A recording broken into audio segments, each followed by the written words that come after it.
देखो जो है, हम लोगन की जो शिक्षा है समाज की, स्वाभाविक रूप से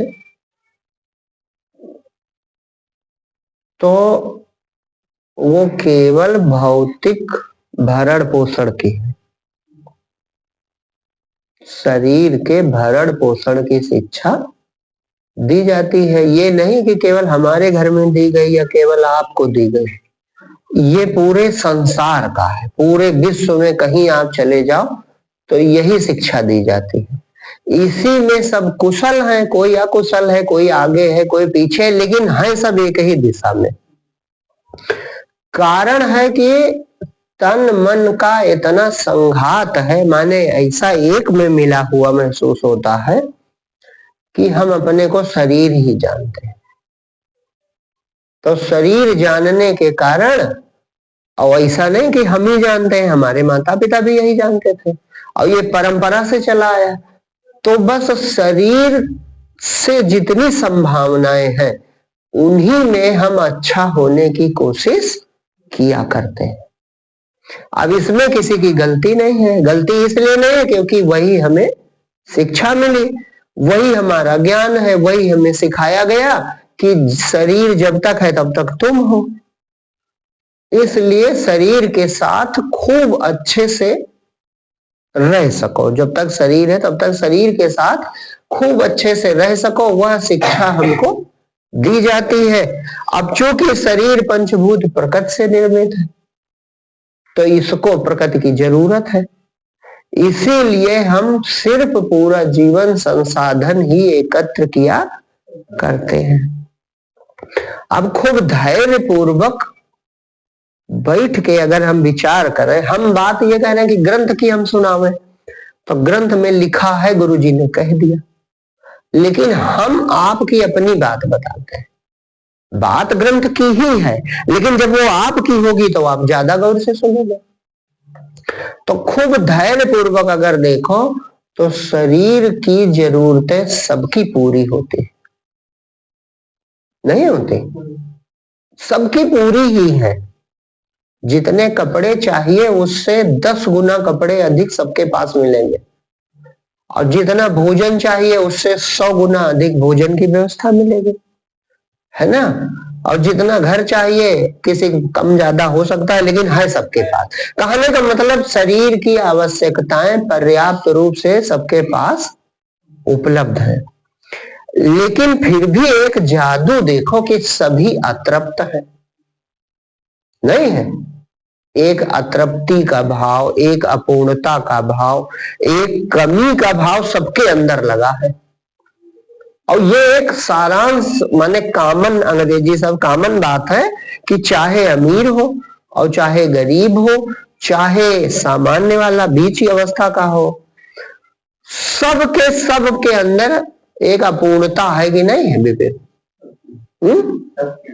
सबके अंदर ही हाँ अपूर्णता का भाव सब में बना है।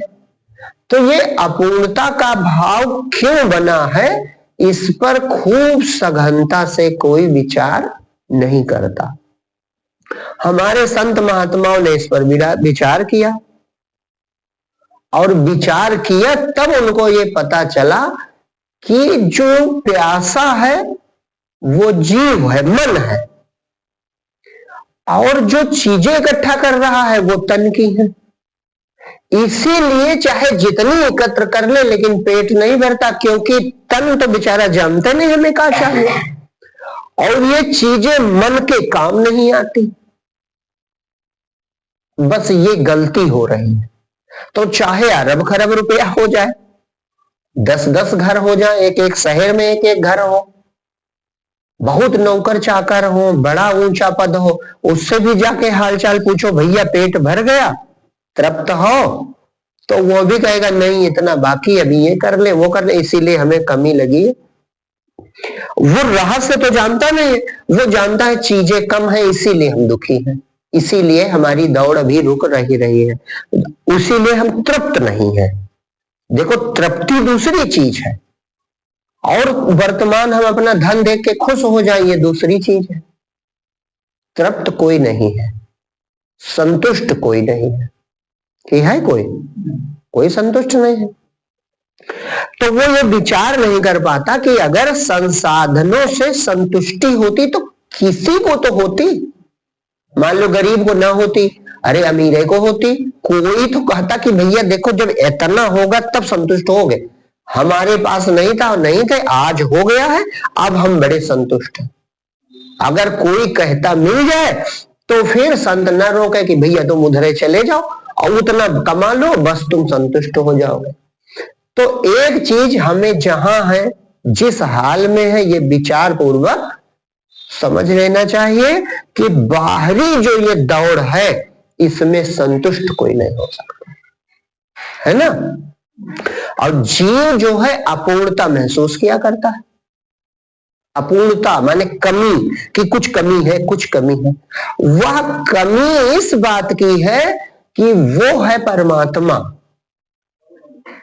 वो परमात्मा का अंश है, परमात्मा से निकला है, उसकी जात परमात्मा है। समझो बात को, जैसे समुद्र भी पूरा जल है और लहर भी जल है, तो जात एक है, माने वो एक ही चीज है, एक ही तत्व है ना। तो जिसे परमात्मा कहा जाता है वही ये जीव भी है, जीवात्मा इसको कहते हैं। जीवात्मा नाम इसलिए पड़ा कि ये अपने को शरीर को ही आत्मा मान बैठा, इसीलिए जीने की इच्छा रखता है। और जीता ही जाऊं मैं निरंतर, होती सबकी कामना, मरना कोई नहीं चाहता। कि मरना कोई चाहता है? और शरीर की मृत्यु निश्चित है यह भी जानता है। अरे न जानता हो कि भाई गफलत में रहे, धोखे में रहे, हमसे किसी ने बताया नहीं, तो ऐसा तो है नहीं। शरीर की मृत्यु निश्चित है ये सब जानते हैं, लेकिन अंदर हम जो है, अपने से जोड़ो मैं से, वो मरना नहीं चाहता, है ना। वो विकार नहीं चाहता, वो क्षरण या उतार पसंद नहीं करता। वो क्या चाहता है? वो चाहता है, देखो पहले ऐसे सोचो, ये ना सोचो आप सोचते हो। जो आप चाहते हो वही हम चाहते हैं, वही ये चाहते हैं, वही ये चाहती है, सब लोग एक ही चीज चाहते हैं। क्या चाहते हैं? मरे कभी ना, ये सब चाहते हैं। और जो हमारा अपना है वो छूटे कभी ना, ये भी सब चाहते हैं। और अंदर खूब गहरे होता है कि हम ना सबसे बड़े कहे जाए, लेकिन सबसे अच्छे जरूर कहे जाए, कोई हमको बुरा ना कहे। अच्छे होने का भाव रहता है, कोई हमको गलत ना कह दे। रहता है कि नहीं रहता? हम सबसे अच्छे कहे जाए। होता बड़े होने का भी भाव है, भावना कि हम सबसे बड़े हो तो बड़ा अच्छा, कि सबसे बड़े समाज में हम ही रहे और सबसे अच्छे हम रहे, सब हमारी प्रशंसा करें और सब हमारे अपने हो जाए, हमारी कभी मृत्यु ना हो। तो ये जो भावनाएं हैं ये झूठी नहीं है और ना ये गलत है। ये जिसकी भावनाएं हैं वो वैसा ही है, इस बात को समझो। यही ग्रंथों, अब ग्रंथों पर आ गए, ये ग्रंथों में लिखा है। अभी तक जो हमने बात कही वो आप जानते हो कि खूब धन कमाओ, खूब पैसा कमाओ, खूब साधन इकट्ठा कर लो, ये हमें सिखाया गया। लेकिन ये जो इच्छाएं अंदर हैं, प्यास इसको कहो, ये ग्रंथों में लिखा है कि ऐसा परमात्मा है। परमात्मा के सब अपने हैं, परमात्मा सबसे बड़ा है, परमात्मा कभी मरता नहीं है, परमात्मा में कोई क्षरण नहीं होता है, परमात्मा से कुछ अलग नहीं है और परमात्मा से किसी का कभी कोई वियोग नहीं होता। तो तुम वही हो, तुम जीव आत्मा इसलिए हो गए कि देह को मैं मान बैठे हो। देह मेरी है ये अच्छी बात है, लेकिन देह मैं हूं ये गलत बात है। जैसे कार मेरी है ये अच्छी बात है, लेकिन मैं कार ही हूं, तो ये भ्रांत ज्ञान है। इसी तरह देह मेरी है, ये ठीक बात है, मेरी देह है, मुझे इसको सुरक्षित रखना, इसको भोजन कराना, जाड़े गर्मी से बचाना हमारा काम है। लेकिन मैं देह हूं, ये गलती हो गई। क्यों? क्योंकि देह को लेकर, यही डॉक्टर साहब खूब गौर से समझ लो, देह को लेकर क्या आपकी मौलिक प्यास पूरी हो सकती है? आप कभी मरो ना, तो क्या देह को लेकर यह संभव है? असंभव है। फिर ये प्यास क्यों उठती है? ये सोचना चाहिए कि जब देह को लेकर मरना ही पड़ेगा तो ये प्यास क्यों उठती है कि मैं मरूं ना? देह को लेकर बूढ़ा होना पड़ेगा तो प्यास क्यों उठती है मैं कभी बूढ़ा ना हूं? देह को लेकर वियोग सबसे होगा, पत्नी से, बच्चों से, घर से होना है, मृत्यु कर देगी, ये अटल सत्य है। और फिर अंदर क्यों है कि किसी से वियोग ना हो? ये आश्चर्यजनक प्यास होती है कि नहीं होती? यही प्यास ही सिद्ध करती है कि तुम गलत दिशा की यात्रा कर रहे हो। ये इच्छाएं पूरी करो, ये सारी इच्छाएं पूरी हो सकती हैं। अगर पूरी ना होती तो ये अंदर उठती ना। ये देख कर किसी को नहीं उठी है, बाहर से किसी ने नहीं डाल दिया कि हम गए थे लखनऊ, हमने किसी का बढ़िया कमरा देखा, कहा ऐसे कमरा हम बनवाएंगे। वो इच्छा है, ये प्यास है ना मरने की। बताओ, प्यास है कि इच्छा है कि नहीं है? ये किसी ने हमको सिखाया थोड़े है। चाहे छोटा बच्चा हो वो भी मरना नहीं चाहता, चाहे बड़ा आदमी हो वो भी मरना नहीं चाहता, बूढ़ा अंतिम सांस पर बैठा हो, वृद्ध व्यक्ति वो भी मरना नहीं चाहता। तो ये प्यास है तुम्हारी। हम बूढ़े ना हो, ये प्यास है। हमें कोई विकार ना हो, ये प्यास है। हमसे कोई वियोग ना हो जाए, कोई हमसे छूटने ना पाए, ये प्यास है कि नहीं? और हमें कुछ करना ना पड़े, सब बैठे बैठे होता रहे, ये प्यास है कि नहीं? ये प्यास मौलिक प्यास है। हम बहुत बार कहते हैं, यही प्यास ही तो इस निर्णय पर लाएगी आपको कि फिर आप शरीर नहीं हो। क्यों? क्योंकि अगर शरीर होते तो शरीर जैसा भाव होना चाहिए। आप शरीर से कोई अलग सत्ता हो। इसके दो प्रमाण हैं बहुत बड़े, जो रोज आपके अनुभव में आते हैं लेकिन आप उन पर मानते नहीं। एक स्वप्न, स्वप्न में दूसरा शरीर देखने लगते हो, वहां भी तुम मैं करते हो। और स्वप्न तो झूठा बिल्कुल, अगर गलत कहो तो तुम वही हो कि नहीं हो इस समय? तो स्वप्न को बिल्कुल गलत नहीं कह सकते, बिल्कुल झूठा था। वो मिथ्या था लेकिन झूठा नहीं था। मिथ्या झूठा में अंतर होता है भाई। वहां अगर तुम नहीं थे तो कौन सुबह कहता है कि अरे यार सपने में तो हम डर गए? तो अगर तुम सत्य हो तो सपना बिल्कुल मिथ्या, बिल्कुल झूठा कैसे हो गया? सपना मिथ्या था, उसी तरह ये जगत भी मिथ्या है। तुम वहां भी सत्य थे, तुम यहां भी सत्य हो, लेकिन इन बातों से एक बात सिद्ध हो जाती है कि तुम शरीर नहीं हो, क्योंकि वहां शरीर दूसरा था, यहां शरीर दूसरा है।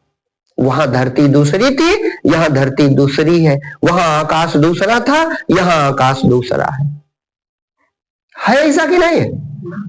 कि इसमें हम कोई अपना ज्ञान आपको लाद रहे हैं? ये आपका ही, हरिओम, ये आपका ही अनुभव है कि नहीं है?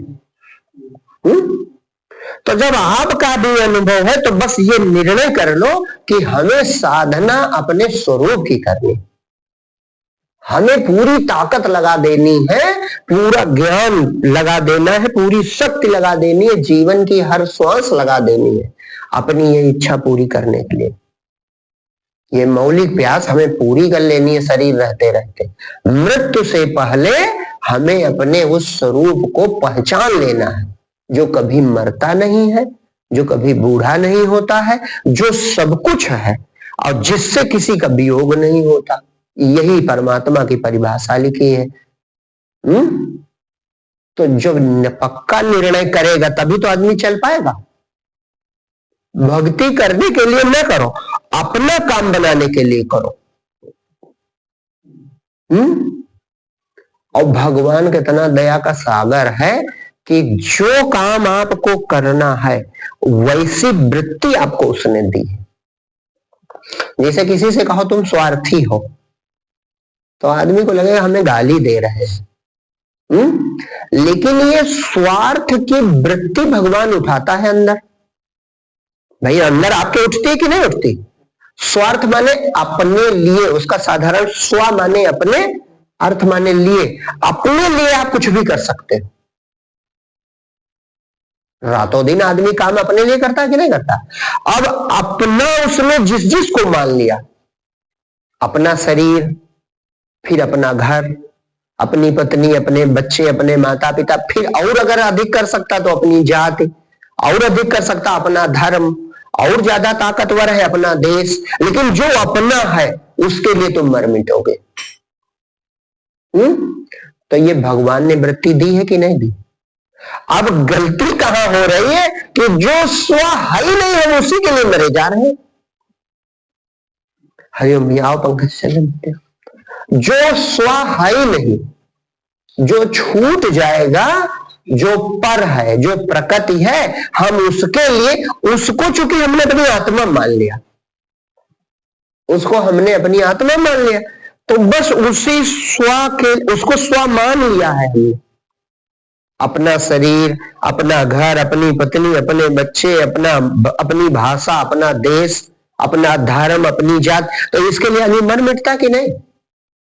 अपने देश के लिए भी आदमी मर मिटता है, अपनी भाषा के लिए भी मर मिटता है, अपनी जाति के लिए भी। तो देखो भगवान ने सब साधन दे दिए हैं तुमको। स्व के लिए तुम कुछ भी कर सकते हो, अपने लिए तुम कुछ भी कर सकते हो। और अभी जो 2 मिनट पहले हमने बताया कि तुम ये हो नहीं, तो काहे ना आज से अपने लिए करना शुरू कर दो।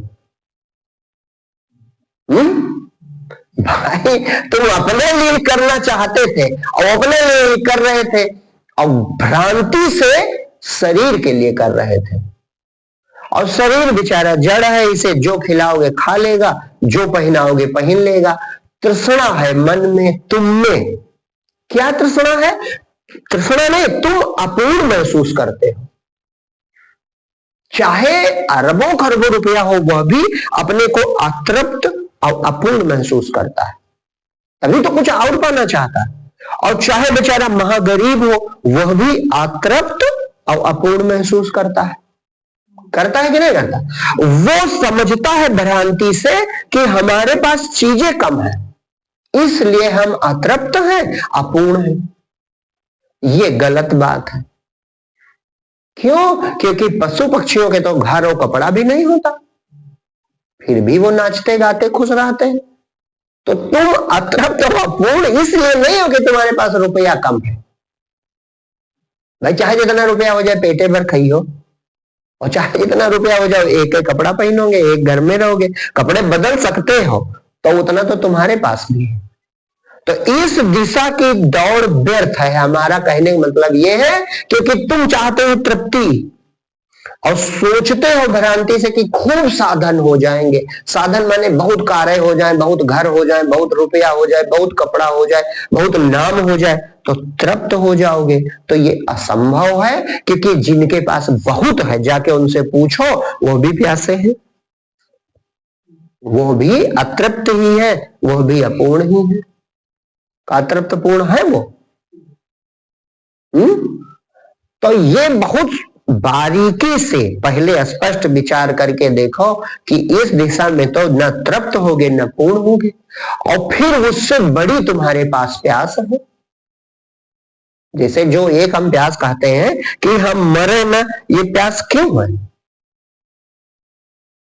ये प्यास कोई तो बात सिद्ध करती है, और ये ऐसा नहीं कि ये प्यास बाहर से आई है, किसी को देख के हमने सोचा इसी कार हम भी खरीद ले, ऐसा तो हुआ नहीं है। चाहे यहां तक कि जो बच्चा कुछ नहीं जानता, 1 साल का, उसे भी मारने का प्रयास करने लगो तो बचने का प्रयास करे। चींटी को मारने का प्रयास करो, सबसे छोटा जीव चींटी है, चींटी को मारने का प्रयास करो तो वो अपने प्राण बचाने का प्रयास करती है। यानी मरना कोई नहीं चाहता, और शरीर की मृत्यु ना हो यह असंभव है भैया कि नहीं पंकज? शरीर की मृत्यु निश्चित है और आप मरना नहीं चाहते। बस यही बात सिद्ध करती है कि तुम शरीर नहीं हो। यही बात तय कर देती है कि जो हमारे ग्रंथों में लिखा वो सत्य है। तुम शरीर नहीं हो, क्योंकि शरीर तो मर जाता है सबका, और तुम मरना नहीं चाहते। शरीर तो सबका बूढ़ा होता है और तुम बूढ़े नहीं होना चाहते। शरीर से सबका वियोग एक दिन हो जाएगा। भाई भी छूट जाएगा, पत्नी भी छूट जाएगी, घर भी छूट जाएगा, गांव देश जाति भाषा सब छूट जाएगा, और तुम वियोग नहीं चाहते हो। चाहते हो वियोग? कोई छोड़ना चाहता है? तो ये अलौकिक प्यासे क्यों है? और ऐसा नहीं कि ये जबरदस्ती हमने कहा तो आप मान गए।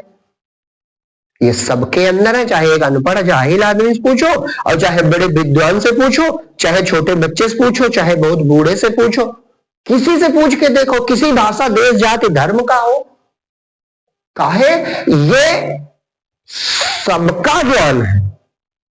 ये किसी जाति का ज्ञान नहीं है, ये किसी धर्म का ज्ञान नहीं है, ये मानव मात्र का ज्ञान है।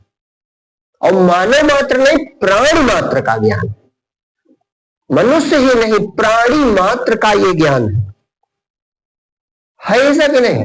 तो ये क्यों है, इसी पे विचार करो, तब फिर तुम इधर भगवान की तरफ घूमोगे, अध्यात्म की तरफ घूमोगे। तुम्हारा नाम जीव आत्मा इसीलिए पड़ गया कि तुम शरीर को मैं मानकर फंस गए, जबकि सब कुछ तुम हो। तुम सब कुछ हो और केवल एक शरीर को तुमने मैं मान लिया है, इसीलिए तुम बंधन में हो। अब शरीर को देख के तुम्हें डर बना कि एक दिन सब छूट जाएगा, एक दिन सब समाप्त हो जाएगा, एक दिन हम मर जाएंगे। तो शरीर की मृत्यु से पहले तुम मृत्यु से मुलाकात कर लो तो अमर हो जाओ। ये कल्पना नहीं है, ये सब संतों का अनुभव है। संत अमर हुए, उन्होंने मरने से पहले उद्घोष कर दिया कि हम न मरब मरी है संसारा, हमका मिला जियावन हारा, राम मरे तो हमहू मरबे नाई तो हमरी मरे बलाय। ये स्वप्न रोज सिद्ध करता है। स्वप्न में दूसरा शरीर होता है, और दूसरे शरीर में तुम जगने कह दिए सब झूठा था, लेकिन तुम कौन थे वहां? सच्चे नहीं हो तुम। अगर सच्चे नहीं तो सुबह बताते कैसे हमने ये देखा। भाई सोचने वाली बात, सब तो झूठा, तुम्हारी कल्पना। बात सही है एकदम, लेकिन उस कल्पना को सत्य करने वाले तुम वहां थे कि नहीं थे? और तुमने वहां इस शरीर का तो प्रयोग नहीं किया। ये शरीर तो चारपाई सो रहा था, दूसरा शरीर, दूसरी धरती, दूसरा आकाश, लेकिन सुख दुख के अनुभव हूबहू वैसे।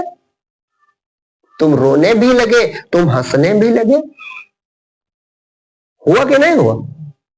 तो इससे सिद्ध हो जाता है कि तुम शरीर नहीं हो, और तुम शरीर नहीं हो इसीलिए तुम मरना नहीं चाहते, क्योंकि शरीर की मृत्यु होती तुम्हें अच्छा नहीं लगता, शरीर बूढ़ा होता तुम्हें अच्छा नहीं लगता, शरीर बीमार पड़ता तुम्हें अच्छा नहीं लगता, शरीर के अंदर तमाम विकार भरे हैं, कफ पित्त थूक नाक, तुम्हें अच्छा नहीं लगता। काहे? क्योंकि तुम अजर अमर अविनाशी निर्विकारी सच्चिदानंद परमात्मा हो। एक तत्व है। जैसे समुद्र में अथाह पानी ठीक है, बुलबुले में कई बूंद है, कोई बात नहीं, लेकिन जाति दोनों की यक्के है। वो भी पानी है और यह भी पानी है। तो जब पानी दोनों है तो गुण तो यक्के जैसा होगा, नहीं होगा। इसीलिए जो परमात्मा का स्वभाव है वो तुम्हारा स्वभाव है। वो भी कभी नहीं मरता, जीव भी कभी नहीं मरता, इसीलिए जीव को मरना पसंद नहीं है। वो भी कभी नहीं बूढ़ा होता, जीव भी कभी नहीं बूढ़ा होता, इसीलिए शरीर का बुढ़ापा तुम्हें अच्छा नहीं लगता। वो भी कुछ नहीं करता, उसकी संकल्प मात्र से दुनिया चल रही है, और यही तुम भी चाहते हो। झूठ भले कोई बोले, आदमी चाहता अंदर खूब गहरे यही है कि हम बैठे रहे, सब होता रहे। चाहता है कि नहीं चाहता? वो इसीलिए, वो झूठ नहीं है, वो सच्ची प्यास है। वो इसलिए क्योंकि अगर तुम अपने परमात्मा रूप को पहचान जाओ, स्वरूप को, अपने स्वरूप को पहचान जाओ, बस तुम वैसे ही हो जाओगे। तुम स्वयं उद्घोष करोगे कि मेरी कभी मृत्यु नहीं होगी, मेरा जन्म हुआ ही नहीं है, मैं सब कुछ हूं, मैं सब कुछ हूं, मैं ही अनेकों रूप में हूं, जी रहा हूं, मर रहा है दूसरा कोई नहीं, मैं खुद का अनुभव कर रहा। ये अनुभव आपको हो जाता है ज्ञान होने पे। इसीलिए भक्ति जरूरी है। भक्ति इसलिए नहीं जरूरी कि तो अमीर हो जाओ, ये सब झूठी बातें हैं। धनवान हो जाओ है, या फला समस्या से बच जाओ, या मुकदमा जीत जाओ, ये तो संसार की बात है। भक्ति इसलिए है कि सचमुच तुम्हारा दुख मिट जाए, मरने का डर दूर हो जाए, जन्म मृत्यु का सपना टूट जाए, शरीर का सपना टूट जाए। इस शरीर के बिना तुम हो, ये अगर अभी जान जाओ, बस सब डर दूर हो जाए। और इस शरीर के बिना तुम रोज होते हो, लेकिन तुम उस पर विश्वास नहीं करते। तुम कहते हो अरे वो तो सपना था। अरे तो सपना था तो तुम क्यों दुखी थे? सपना था पक्की बात है, झूठ है ये भी पक्की बात, लेकिन जितना सपना झूठा है उतना ही यह जगत भी झूठा है ना डॉक्टर साहब? क्या बात है उतना झूठा कि नहीं है, ये मानना पड़ेगा आपको। वहां भी तुम ही सत्य थे, यहां भी तुम सत्य हो, लेकिन तुम इस समय अपने को नहीं जानते। तो हमने कहा था कि भगवान ने स्वार्थ की वृत्ति दी है।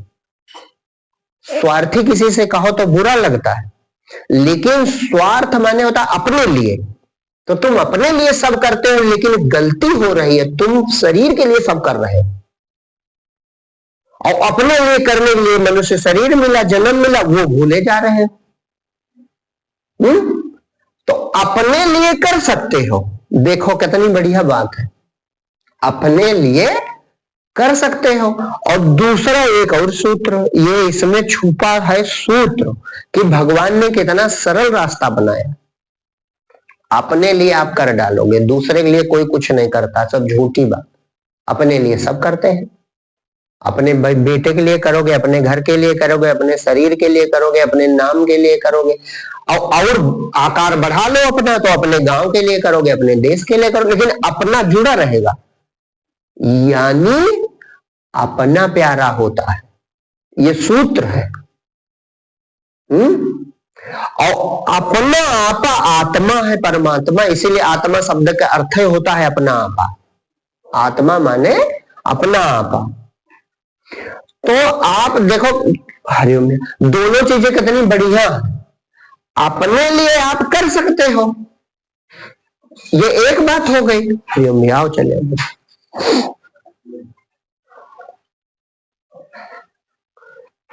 कितनी बढ़िया भगवान ने व्यवस्था की है कि अपने लिए आप कर सकते हो। और ये वृत्ति भगवान ने दी है। भाई अपने लिए आप सब कुछ करते हो रातों दिन, तो कोई आपको पेट्रोल देता है, कोई अंदर मोटिवेशन प्रेरणा देता कि अपने लिए करो, अपने शरीर के लिए। ठीक है बैठो आराम से, अपने लिए करो, इसके लिए कोई आपको प्रेरित करता है?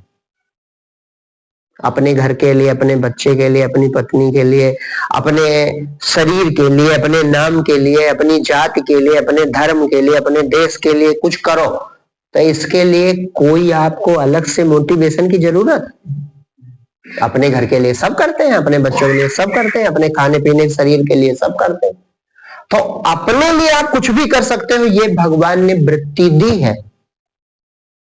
और दूसरी एक और वृत्ति दी है कि अपना प्यारा होता है, उसके लिए कोई साधन भजन की जरूरत नहीं। अपने में प्रेम होता है कि कोई साधना करनी भैया है। अपना शरीर प्यारा है, अपना नाम प्यारा है, अपना गांव प्यारा है, अपनी भाषा प्यारी है, अपना जाति प्यारी, अपना धर्म अपना देश, माने जिसमें अपना जुड़ा है भाव, उसके लिए करना कुछ नहीं, प्रेम हो गया। अपना होते ही प्रेम हो जाता है। अब ये दो बातें हम काहे इतना जोर दे के कह रहे हैं? यही दो चीजों की जरूरत है भगवान को पाने में।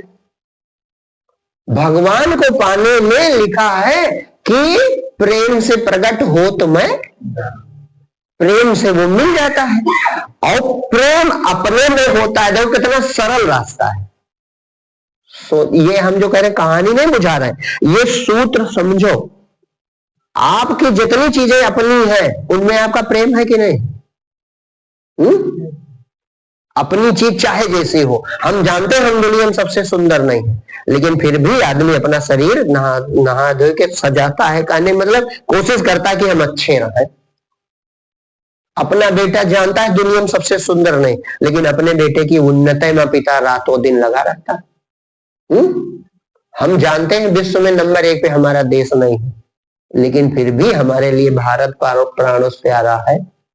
अपने देश के लिए हम कुछ भी करेंगे, अपनी भाषा के लिए हम सब कुछ करेंगे। तो ये सिद्धांत है कि अपना होते ही हम उससे प्रेम करने लगते हैं, और अपने लिए हम कुछ भी कर सकते हैं। ये दो चीजें भगवान ने दी हैं, एक प्रेम और एक स्वार्थ, अपने लिए करने की भावना। तो अपना जो है उसमें प्रेम हो जाता है, जो अपना है उसमें प्रेम होता है, करना नहीं पड़ता। अपना है तो भाई भारत के लिए तुमका माला जपे, कोई इसमें तपस्या की हो कि भारत भारत भारत भारत भारत भारत 21 माला सुबह की, 21 माला शाम की, बड़ा प्रेम किए हम भारत से, ऐसा है क्या?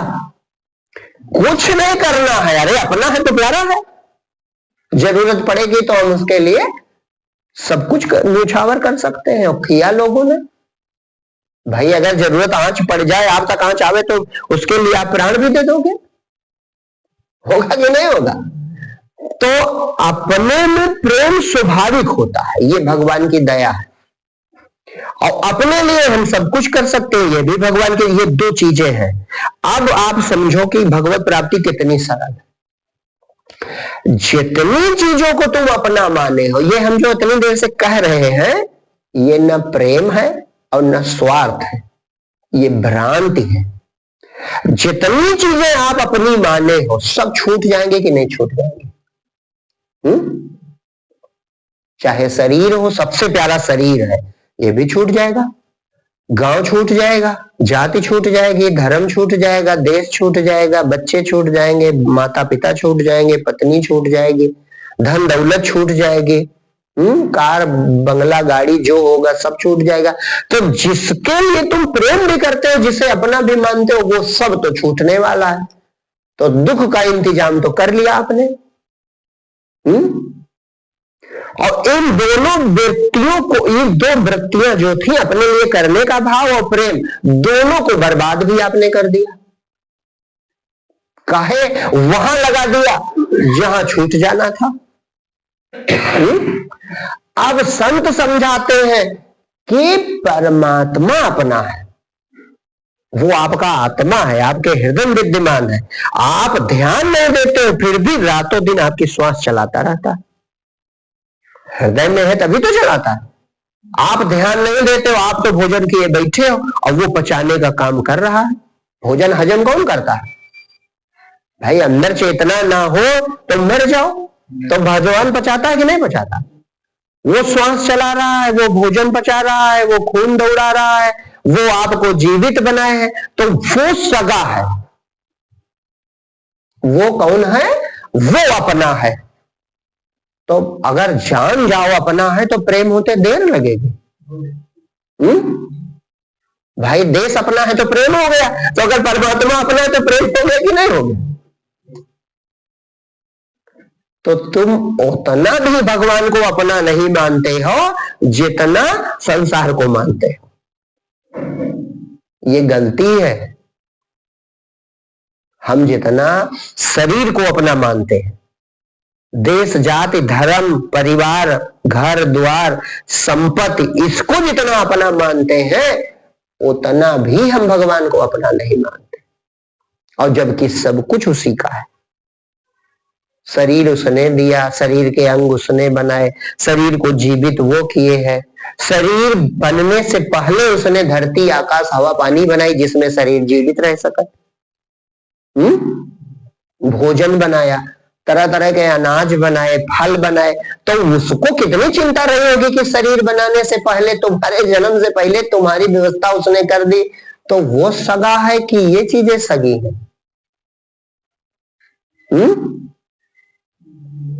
और प्रेम से प्रकट हो तो मैं जाना, बड़ा सरल शंकर जी ने बताया भी, प्रेम से वो प्रकट भी हो जाता है, तुम्हारे हृदय में प्रकट हो जाएगा, प्रेम से प्रकट हो जाएगा। और वो अपना आपका अपना है, और अपने लिए तुम कुछ भी कर सकते हो। तो काम तो बना बनाया है विपिन की नहीं, कि इसमें भी कोई साधना भाई, प्रेम से भगवान मिल जाता है।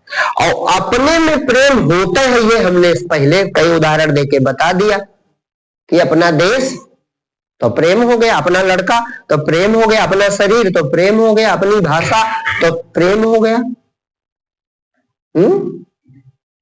तो अपने में प्रेम हो जाता है। और सबसे अपना सगा से सगा कोई है तो परमात्मा है कि नहीं है? देखो, उसने धरती बनाई पहले, और फिर गेहूं बनाया, और फिर हाथ बनाए तुम्हारे ताकि बो सको। गेहूं ना होता तो क्या बोते? और बुद्धि बनाई, पहचान लो यही गेहूं है, और तुम गए खेत में बो आए, तो बोने से गेहूं पैदा हो जाएगा। तो तुमने तो एक दिन काम किया, अब वो वहां 4 महीना काम कर रहा है, तुमको होश में, तुम आए सो गए घर में, अब वो उसमें अंकुर ला रहा है। अंकुर के बाद हरी पत्ती बनाएगा, फिर तना बनाएगा, फिर गेहूं बड़ा करेगा, और फिर बड़ा दोगे तो बाली तुम ले आओ तो जानो। और अगर मिट्टी में तो निकाल लो, ऐसे सीधे निकालो, फिर उसमें बालियां भी लाएगा, फिर उनको पकाएगा, तब फसल कहेगा कि जाओ अब काट लो। तो वो हितैषी है कि कोई और हितैषी? तब पालन पोषण कर रहा है कि नहीं कर रहा? जैसे आदमी कहता भगवान का करत है वो, तो पालन पोषण परमात्मा कर रहा है कि नहीं कर रहा? हमें श्वास की जरूरत है, उसने श्वास भर दी, अच्छा चलो भर दी, अब चलती कैसे? हम तुम ले, अगर भगवान का अपनी अपनी सांस लिए रहे भैया तो मर जाना पड़ेगा। तो उस वही चला भी रहा है, श्वास भी बनाई, आवश्यक था तब प्राणवायु भरी भी है, और तुम ले नहीं सकते तो वो चला भी रहा, कितना तुम्हारा दुलार करता है। और हम का पूछते भगवान का करत है वो? कर रहा कि नहीं कर रहा? देख सको तो कर रहा है, और ना देखो तो भैया तुम्हें ही सब हो, भगवान खुद ही आदमी बनना है, आदमी तो खुद ही भगवान बन रहा है। बन रहा कि नहीं बन रहा? तो अगर ये बातें जो हम बता रहे केवल आप सत्य मान जाओ, तो प्रेम भगवान में होना चाहिए कि नहीं होना चाहिए? हृदय में विद्यमान है, आपके श्वास चलाता है, आपका भोजन पचाता है, आपके लिए उसने भोजन बना दिया है पहले से, फसल उगाता है तुम्हारी। खेती बोता है किसान, तो उसकी फसल उगाता कौन? कौन बढ़ाता है फसलों को, उनमें फली लगाता कौन? भाई हम तुम कर पाएंगे? और अगर इस मिट्टी से 5 तत्व से निकला है तो हम करें लगा लो मशीन और सीधे गेहूं निकाल लो, काहे फसल असल वो 4 महीना बर्बाद करो? जब पता है कि सब 5 तत्व से बना, बड़े ज्ञानी है ना हम लोग, 5 तत्व से बना तो सीधे बना लो सब, क्या जरूरत खेती करने की? तो सीधे कुछ निकलेगा, उसके बीज का प्रयोग ना किया जाए, और बीज का प्रयोग करो, पता नहीं कैसा वो जादूगर है, हर जगह से गेहूं निकल सकता है, और ऐसे किसी मिट्टी है कहीं से निकालो नहीं निकाल पाओगे, है कि नहीं? तो वो इतना कर रहा है, तो वही तो हमारा अपना है। और पहले जो हम बता गए आपसे कि आपके अंदर ये प्यासे भी है भगवान वाली, आप मरना नहीं चाहते हो, आप बूढ़े होना नहीं चाहते हो, आप वियोग नहीं चाहते हो, आप विकार नहीं चाहते हो, आप हमेशा रहना चाहते हो, हमेशा हम रहें, तो ये सब इच्छाएं एक साथ पूरी हो जाएंगी अगर हृदय में बैठे परमात्मा का दर्शन हो जाए।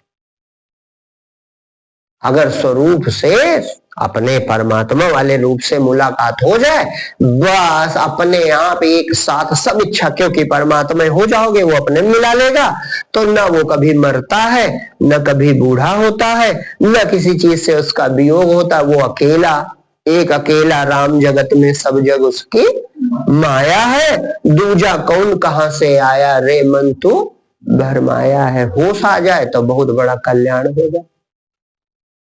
केवल होश आने की जरूरत है, सिर्फ होश आ जाए बहुत बड़ा काम बने। लेकिन अब होश आवे कैसे, हम तो बेहोश हैं। भाई हम जड़ता को, शरीर को मैं मान के और इसे ही सजाने संवारने सुधारने में लगे हैं। इसको संवारो सुधारो, क्योंकि ये साधन है, लेकिन साधन को साधने भर इज्जत दो। और साधन का प्रयोग, जैसे कार हमने खरीदी, या आपके पास कार है और उसको पेट्रोल डालो और साफ रखो, लेकिन चलो कभी ना, तो गांव वाले क्या कहेंगे? वो सजाए वजाए खड़े रखते हैं, चलते कभी नहीं, तो मूर्ख है, कहेंगे कि नहीं कहेंगे? साधन की व्यवस्था करो लेकिन प्रयोग ना करो तो हम मूर्ख हैं कि नहीं? उसी तरह ये साधन जो है भगवान राम कहते हैं, नर तन भाव बारिध कर बेरो। और कहा कहते हैं? पूरी अयोध्या बुलवा के अयोध्या वासियों से कहते हैं कि ये जो, अगर वो स्वयं भगवान है साकार रूप से, लेकिन फिर भी कहते हैं कि इस हमारे रूप से, डॉक्टर साहब फिर भी भगवान को कहना पड़ रहा है कि इस हमारे रूप से तुम्हें मुक्ति मोक्ष और शांति नहीं मिलेगी। नहीं तो यही कहते हैं हम बैठे हमें देख रहे हो, बस ठीक है सब काम हो गया। पूरे अयोध्या को बुलाते हैं और उसके बाद कहते हैं कि नहीं अनीति नहीं कछु प्रभुताई, और कहां करे जो तुम्हें सुहाई। देखो भाई, कोई अनीति की हम बात नहीं कर रहे हैं, हम राजा हैं, तो राजा का धर्म है प्रजा को पुत्र की तरह उसका हित करना। जैसे पिता हमेशा अपने बेटे का हित चाहता है, तो जितना संभव होता है वो बेचारा कोशिश करता है कि हमारे बेटे की उन्नति हो जाए, भरसक प्रयास करता है।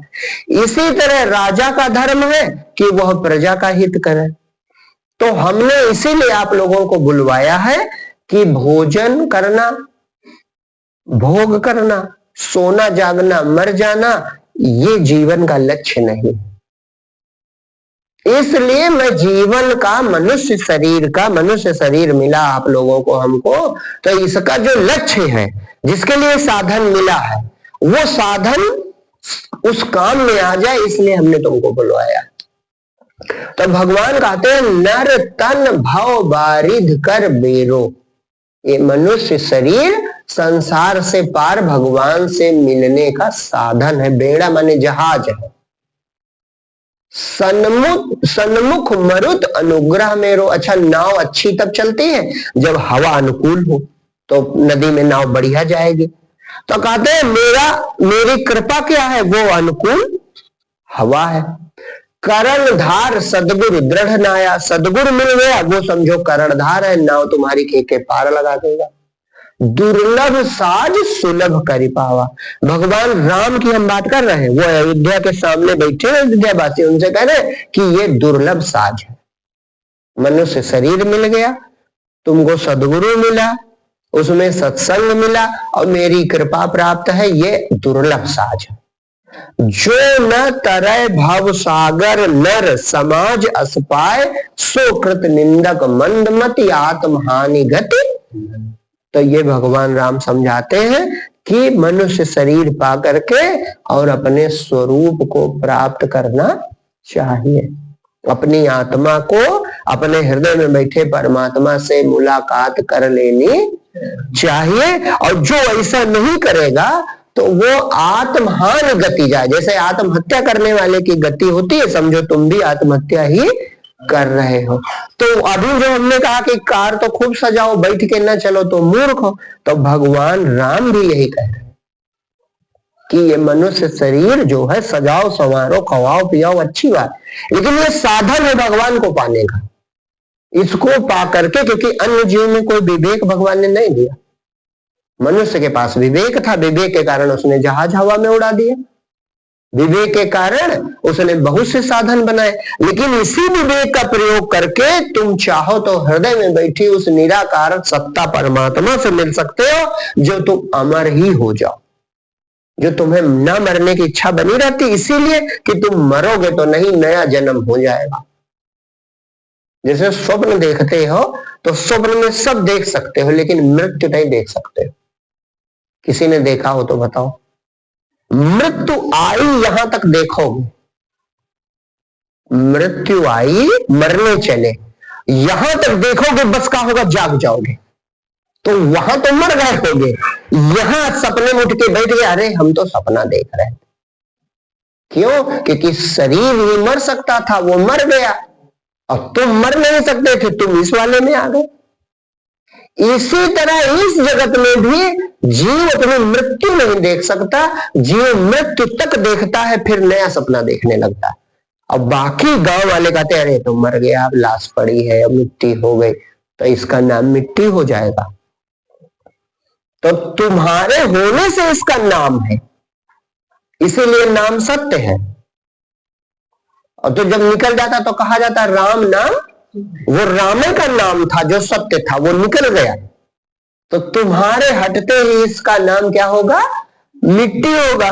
तो मिट्टी का प्रयोग मिट्टी बनाने वाले से कर लो भाई, उसके पहले तुम अपने स्वरूप को पहचान लो तो तुम सत्य हो। राम नाम सत्य है, तो तुम्हारा जो नाम है ये रामे का नाम है। जितने नाम है सब परमात्मा के ही है, जब वही है तो उसी के सब नाम है, और नाम सत्य है। नामी जीव निकला शरीर से, तो इसका नाम तो मिट्टी हो जाता है। तो काहे ना उसे देख लो। उसे देखना चाहिए कि नहीं देखना चाहिए? योगी राम बसे यही चोला, देख ले बिना जायो ना यही चोला, मैं दाग लगाए। दाग लगाना माने अगर ऐसे चले गए तो व्यर्थ हो जाएगा, जन्म लेना बेकार हो जाएगा। और अगर देख लिया अपने स्वरूप को तो अमर भी हो जाओगे, क्योंकि जिन्होंने देख लिया वो सब अमर है। बड़े बड़े विद्वान और बड़े बड़े बादशाह, बड़े बड़े राजा आए और चले गए, कोई नाम लेने वाला नहीं, कोई जानता नहीं कहाँ आए और कहाँ चले गए। नाम भी होगा, मान लो नाम है, कोई कहे कि नहीं नाम कैसे नहीं है, तमाम राजाओं का नाम है, नाम है, लेकिन पूजनीय नाम नहीं है। उनका नाम लेकर किसी के मन में श्रद्धा नहीं उपजती, लेकिन संतों के नाम लेकर के हमारे मन में प्रेम पैदा हो जाता है। संतों के नाम में, भगवान के नाम में हमें श्रद्धा पैदा होती है। होती कि नहीं होती? क्योंकि वो अमर हो गए। वो कोई बड़े घर में नहीं पैदा हुए थे, न राजा थे, न बहुत बड़े बादशाह थे, न कोई उन्होंने दुनिया का बहुत बड़ा कोई आविष्कार कर दिया था। बस एक काम किया था, अपने हृदय में बैठे भगवान से मुलाकात कर ली थी, और इसी के बल पर आज वो सब अमर है। चाहे बुद्ध रहे हो, चाहे कबीर रहे हो, चाहे गुरु नानक रहे हो, चाहे अपने जगजीवन साहब रहे हो, जितने संत हैं अमर है सब। सबकी पूजा होती है और सबके प्रति श्रद्धा भाव है। क्यों? क्योंकि वो ईश्वर को जान के ईश्वर हो गए। लिखा नहीं जानत तुम्हें तुम्हें हुई जाए सोई जाने ते देव जनाई। तो वो जान गए। अब जान गए, जैसे उदाहरण के लिए गुलाब कोई वकालतनामा लगाता कि हम बड़े अच्छे हैं और गेंदक भाव ना बिक गए। कोई नोटरी वोटरी लगाता है कि मुकदमा लड़ता है कि देखो भाई हम महंगे हैं और हम अलगे रहेंगे। अरे गुड़ है तो प्रकाशित होता है भाई, उसमें खुशबू है तब प्रकाशित होती है। खुदे आदमी कहता नहीं है तो गुलाब है। कोयलक खदान में कहा मिट्टी गर्भ में 1000 फीट नीचे हीरा है दबा पड़ा, तो हीरा कहां जाके लोटरी लगाता कि नहीं नहीं देखो हम 4 रुपया किलो कोयलक भाव नहीं बिकेंगे भैया, हम बहुत ऊंची चीज है, कहता है। रहीमन हीरा कब का है 1,00,000 मेरा मोल, और 1,00,000 में बिकता है कि नहीं बिकता है? सबसे ऊंचा पता चला कि नहीं राजा के मुकुट में लगता है, या कहीं बहुत जौहरी की दुकान में रखा जाता है और करोड़ों रुपए कीमत होती है। तो वो तो जड़ था, बता भी नहीं पाता, वो तो बता भी नहीं पाता कि हम बड़े कीमती हैं। तो कैसे पहुंच गया? कैसे पहुंच गया? वो पहुंच इसलिए गया कि जिस परमात्मा ने उसमें वो गुण पैदा किए, उसी परमात्मा ने उसे वहां पहुंचा दिया। जिस परमात्मा ने गुलाब बनाया, उसी परमात्मा ने गुलाब के ग्राहक भी बना दिए। तो तुम चिंता न करो, अगर हरदम तुम्हारे परमात्मा प्रकट हो जाएगा तो तुमको बोर्ड लगा के नहीं घूमना है कि हम संत हो गए या हमें ज्ञान पैदा हो गया, या भैया जानो गांव वाले देश वाले सब जान जाओ हम बड़े ज्ञानी हैं, कहना पड़ेगा। अरे खुद खुशबू बिखरने लगेगी, अपने आप दुनिया आकर्षित होती है कि कोई कारण होता। दुनिया के सम्मान में पद कारण होता है।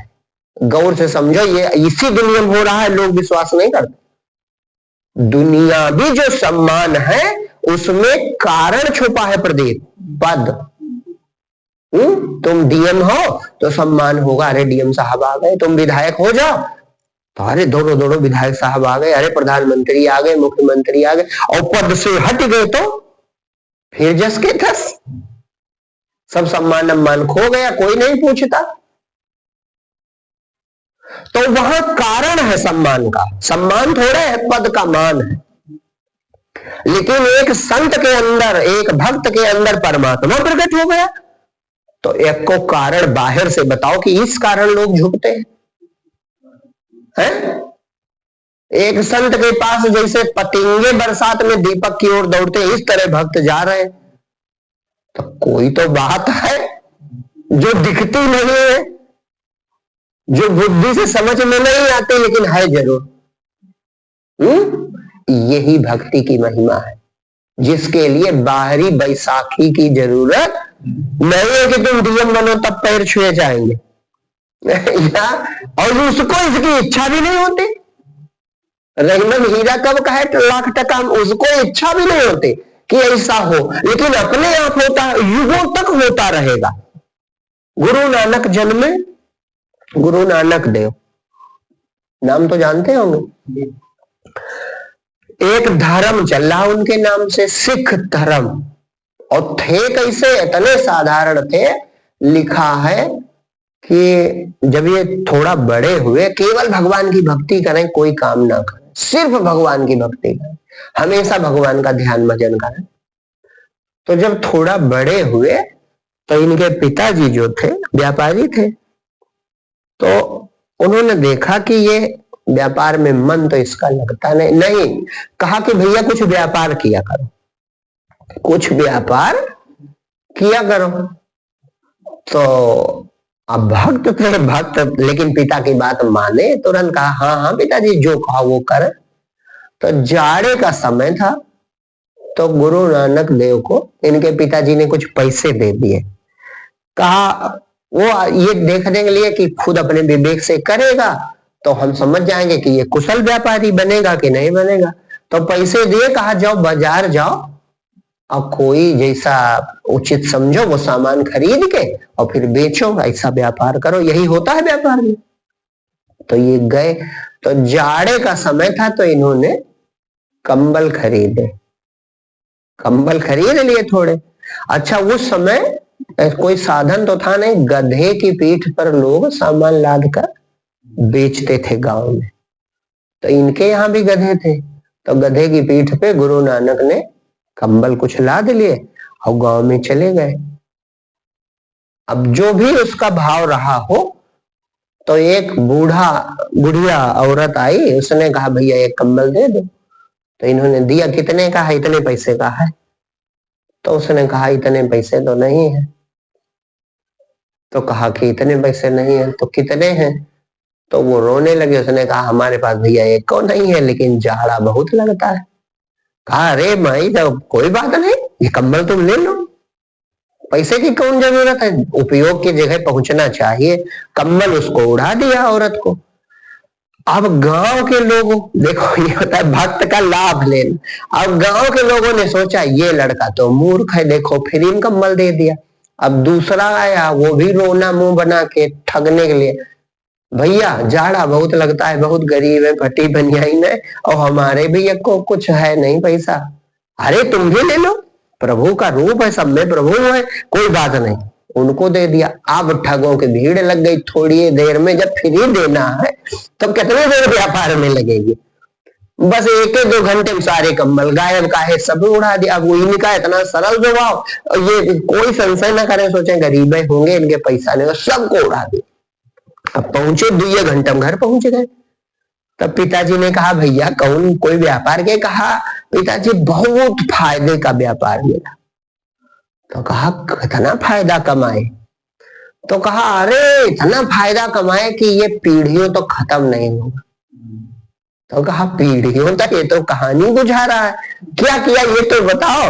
तो कहा हमने सोचा जाड़े में कंबल खूब बिकेंगे, तो हमने कंबल खरीदा। तो पिताजी खुश हुए, तो भाई विवेक का काम है, बुद्धिमानी, इस समय जाड़े में कंबल खूब बिकते।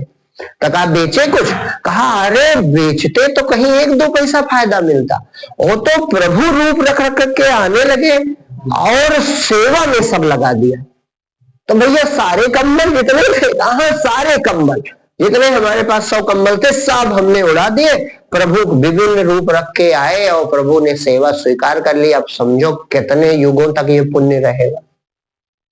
अब पिताजी ने तो माथा पकड़ लिया, भाई हम लोग की भौतिकवादी बुद्धि, हम कहा जाने कौन पुण्य कमाया, कहा किया। ये बड़े खुश। अब पिता ने माथा पकड़ लिया, कहा भैया बस अब आज के बाद तुम कोई धंधा न करना, धंधा करने लायक तो नहीं हो। तो जब धंधा ना कर सके कोई व्यवसाय, तब दूसरा होता कि मजदूरी करे। तो अपने एक मित्र के यहाँ, वो भी व्यापारी था, उसके यहाँ अनाज की तौल होती थी। तो इनसे कहा भैया उनके यहाँ चले जाओ और उनके यहाँ कुछ मजदूरी किया करो। और सेठ से कह दिया कि हमारा लड़का तो नालायक है, धंधे के लायक है नहीं, कुछ काम काज सिखाना इसको। तो ये वहां चले गए। 13 वर्ष उम्र थी उस समय। अब उनके यहाँ गए तो कहा क्या कर सकते हैं? तो कहा आप जो कहो वो करेंगे। तो कहा तौल सकते? सोचा सेठ का लड़का है, तो कहा बोरा पकड़ा हुआ है, तो कहा तौल सकते? तो कहा हाँ तौल देंगे। तो गेहूं तौला जा रहा था, तो दे दिया तराजू। अब तौलने लगे तो 1 2 3 गिना नहीं जाता, 1 है 1, 2 है 2, 3 है 3, तो ऐसे चला। 13 पर जब पहुंचे, बस इनकी सूरत परमात्मा में रहती ही थी। अब भगवान में भाव आ गया। 13 है 13 माने मेरा तो कुछ है नहीं, 13 है 13। अब 13 है 13 आगे गिनती न बढ़े। अब मजदूरों को मजा आने लगा कि ये पागल बढ़िया है, तो सोचे कि बाद में ठीक हो जाए। तो 1-2 बोरा भर दिए और इनकी गिनती 14 पर न पहुंचे। 13 है 13, 13 है 13, वाह है प्रभु सब 13 है 13। अब मजदूर खूब हंसे। तो एक मजदूर गया, मालिक को बोला, कहा वो पागल को नौकरी रख ली, उनको गिनती नहीं आती 13 का भी। तो मालिक आया, उसने देखा तो कहा सेठ हमारे मित्र ठीक है कहे थे, ये है बिल्कुल पागल। तो कहा भैया 13 का आगे भी कुछ होता है? तो कहा अरे भैया 13 है 13। और खड़े हो गए, डांडी भी छोड़ दी। तो कहा भैया बस अब तुम जाओ, तुम्हारे 5 होले और तुम काम न करो। अब वहां से भी चले आए। अब बिल्कुल समाज के लिए तो नकारा हो गए। तो जब नकारा हो गए तो पिताजी ने देखा थोड़े दिन अपना, जब तक माता रही तो रहे घर में, लेकिन कोई ज्यादा ध्यान न दे। जान गए ये कुछ काम लायक है नहीं, ना मजदूरी कर सकते हैं और ना व्यवसाय कर सकते हैं। तो इनको महसूस हुआ कि पिताजी हमसे खुश नहीं है। तो एक दिन ये चले गए, मजदूरों की मंडी में बिक गए। तो पहले मजदूरों को गुलाम ही कहा जाता था, तो उसी मंडी में खड़े हो गए, वहां बिक गए। एक मुस्लिम ने इनको खरीद लिया। अब खरीद लिया, कहा हमारे घर चल के काम करोगे? हाँ करेंगे। चले गए बेचारे। अब दूर से उस समय नदी से पानी लाना होता था, नदी या तालाब कुछ रहा हो, लेकिन घर से दूर से पानी लाना होता। तो उसकी औरत घर पे सब काम इनसे करावे, जो करावे वो करेंगे, जो काम करावे वो करें। तो घड़े में, दो पीतल के घड़े में पानी लेके नदी से आवे। तो एक दिन भगवान की लीला, भक्त पूर्ण थे तो परमात्मा अपने भक्त की रक्षा कर लेता। तो एक दिन घड़े दोनों सर पे रखे ये लावे, तो उसने पति पत्नी वो दोनों देखे तो इनके सर पे घड़ा नहीं, सर के ऊपर घड़ा, सर से दूर हवा में। ये देखा चमत्कार, तो कहा, उसने कहा ये कोई खुदा का बंदा है। मतलब वो मुस्लिम था, तो उसने कहा ये कोई खुदा का बंदा है, इसका नूर देखो। और सुंदर कितने हैं, गुरु नानक जी की छवि देखो कितने सुंदर है। वृद्धावस्था में इतने, तो युवा में कितने रहे होंगे, बुढ़ापे की तस्वीर है, कितनी सुंदर। तो इनको देख के तो वो फिर जैसे आए, बस उसी दिन उसका हृदय बदल गया। उसने कहा कि आपको से हम काम नहीं करवा सकते, आपको हम मुक्त करते हैं, और आप जाओ अपने हिसाब से। तो भगवान के हो गए। अब भगवान के हो गए तो ऐसा हो गए कि देखो आज धर्म उनके नाम से चलता। बाद में ब्याह भी हुआ, बेटे भी हुए, लेकिन एक पूरा पंथ चल रहा है। तो ये महामानव कर सकता है कि मनुष्य कर सकता है? इसीलिए क्योंकि उनके हृदय में जो परमात्मा था वो प्रकट हो गया, उसे पहचान लिया, तो परमात्मा वाले सब खेल हो गए। वो अमर ही है, वाणी के रूप में अमर है, आज भी शब्द अमर है उनका, गुरु वाणी अमर है। तो भक्ति बहुत अनमोल वस्तु है, जीवन उन्हीं का श्रेष्ठ रहा। और अभी जो शुरुआत में हम कहे थे कि बड़े होने की भी इच्छा रहती कि नहीं रहती, लेकिन जो बड़े हो जाते हैं उनको बड़े होने की इच्छा नहीं रहती। जो सचमुच बड़े हो जाते हैं, परमात्मा में डूब गए, परमात्मा सबसे बड़ा, तो वो भक्त भी सबसे बड़ा। इच्छा खत्म, अपनी इच्छा मार के, क्योंकि हमारे अनुसार कुछ होता भी तो नहीं। हम जैसा चाहते हैं का वैसा होता है, जैसा प्रभु चाहते हैं वैसा होता है। शरीर में ही ले लो, का शरीर की बनावट आपकी इच्छा अनुसार है। शरीर में जो आपने रूप रंग आकार प्रकार पाया है, तो अपनी इच्छा से आपने ग्रहण किया। पराधीन है कि नहीं हम? जैसा दिया भगवान ने वैसा दे दिया, और स्वीकार करना पड़ेगा तुमको। जैसी श्वासें दी हैं जितनी, उतनी ही स्वीकार करनी पड़ेंगी, एक को अधिक नहीं ले पाएंगे। हर चीज में जो परिवार है आपके साथ, आपको वैसा परिवार स्वीकार करना पड़ेगा। और वही हमें धीरे धीरे प्रिय लगने लगता है, अपना शरीर भी प्रिय लगने लगता है, अपना जो है, कहने का मतलब सब अच्छा लगने लगता है। तो काहे न हम उसी के हो जाएं जो सचमुच अपना है, जो कभी छूटेगा ही नहीं, जो हमारा उसका सनातन माने होता आदि अंत रहित संबंध है। हमारा और भगवान का संबंध कैसा है? आदि अंत रहित। ये संबंध छूट जाएंगे क्योंकि ये सब शरीर के संबंधी है, तो शरीर तक साथ निभाएंगे बेचारे, इसके आगे तो ये खुद नहीं जानते तो कहाँ साथ निभाएंगे। लेकिन भगवान अशरीरी है, उसके शरीर है नहीं, और तुम भी अशरीरी हो, तो वो अपने में उस रूप में जब मिल जाता है तो कभी वियोग नहीं होता, और इधर का जीवन भी तब बड़ा आनंदमय होता है। ज्ञानवान का, यानी जो भगवान को भक्त जो हो जाता है, जो भगवान की शरण में हो जाता है, जैसे लिखा है, सुखी मीन जहां नीर अगाधा, जिम हरि शरण नए को बाधा। कहा जैसे मछली समुद्र में बहुत सुखी, क्योंकि अनंत अगाध जल है, नाप तोल तो है नहीं। इसी तरह जीव जो है परमात्मा शरण में हो जाए तो अनंत सुखी हो जाए, फिर कोई सीमा न बचे। और अपने किए से आज करो कल कमी ही लगी है, यहाँ कोई तृप्त है भला? सबको कमी लगी है, कुछ ना कुछ कमी है, कुछ ना कुछ कमी है, कुछ ना कुछ पाने की इच्छा है, कुछ ना कुछ प्यास बची ही रहती है हमारे अंदर, है कि नहीं? और भगवान की शरण ले लो, परम सुखी, परम तृप्त, सारी कमी दूर, सारी समस्या दूर, जीवन बदल जाए। तो दो बातें जो शुरुआत में हमने कही वही धारण करो। तुम अपने लिए सब कुछ कर सकते हो, तो अपना है भगवान, तो भगवान को पाने के लिए करो, ना कुछ करो, केवल एक चीज से परमात्मा मिल जाता है, उसे पाना चाहो बस। जैसे अभी शुरुआत में डॉक्टर साहब आपसे हमने एक बात कही थी, सब लोगों के लिए वो जरूरी है, ये बहुत जरूरी है विपिन जो हम बता रहे हैं। दुनिया की कोई ऐसी वस्तु नहीं है जिसके लिए आपको भरपूर मेहनत ना करनी पड़े, तनिक भी कम मेहनत करोगे वो नहीं मिलेगी। और वो वस्तु में जड़ होने के नाते वो दया नहीं करेंगे कि थोड़ा वो भी सहयोग कर दे। तुमने घर सोचा ऐसा घर मिल जाए, तो तुमको पूरी मेहनत करनी है कि घरों कुछ सोचेगा कि अच्छा ये इतना हमसे प्रेम करता है, चलो थोड़ा हम भी मिल जाते हैं।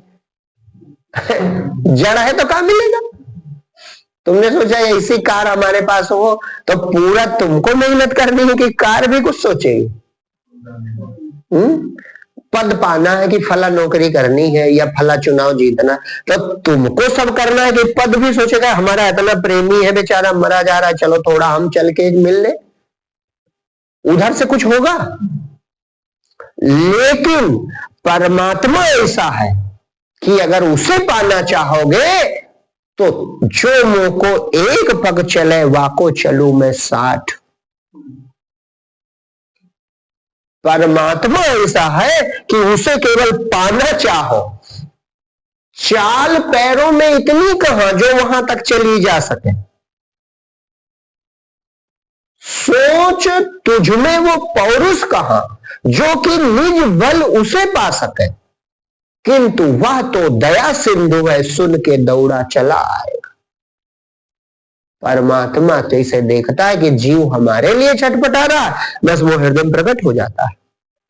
ये भक्तों का अनुभव है, ये संतों का अनुभव है, जिनको परमात्मा मिला वो सब ने ये बात कही कि भगवान बड़ा दया का सागर है, हम तो ना पा पाते लेकिन वही आके मिल गया। हमारे बस तो नहीं था, हम तो केवल रोते प्रार्थना कर रहे थे, लेकिन वही दया का सागर था, वो आके मिल गया। तो इन जड़ वस्तुओं से मेल चाहे जितना लगाओ और चाहे जितना इनके लिए मर मिटो, ये टस से मस्त नहीं होंगे और तुमको छोड़ भी देंगी बाद में, तुम खुदे छोड़ के चले जाओगे। और परमात्मा वो तुरंत पसीजता है, तुरंत द्रवित होता है, तुरंत दया करता है, वो प्रकट भी हो जाता है और फिर कभी हाथ भी नहीं छोड़ता। एक बार जिसे अपना लिया फिर वियोग कभी नहीं होता। तो काहे ना ये बढ़िया वाला काम करो। और दूसरी चीज वो सर्व समर्थ है, वो जब पल में सृष्टियां रच सकता है तो तुम्हारी छोटी जिंदगी के लिए तुम्हें रोना पड़ेगा।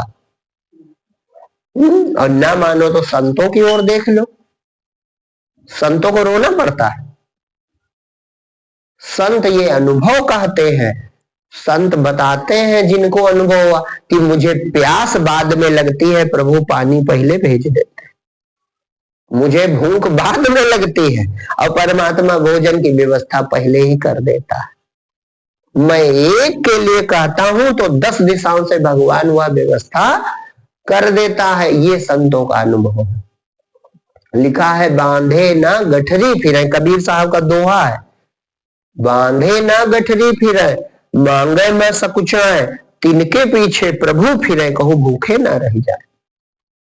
ये संतों का अनुभव। तो ये जीवन अच्छा है कि वो अच्छा। दूसरी चीज ये जरूरतें और ये जीवन की जो संसार की व्यवस्था ये बहुत महत्वपूर्ण है ही नहीं।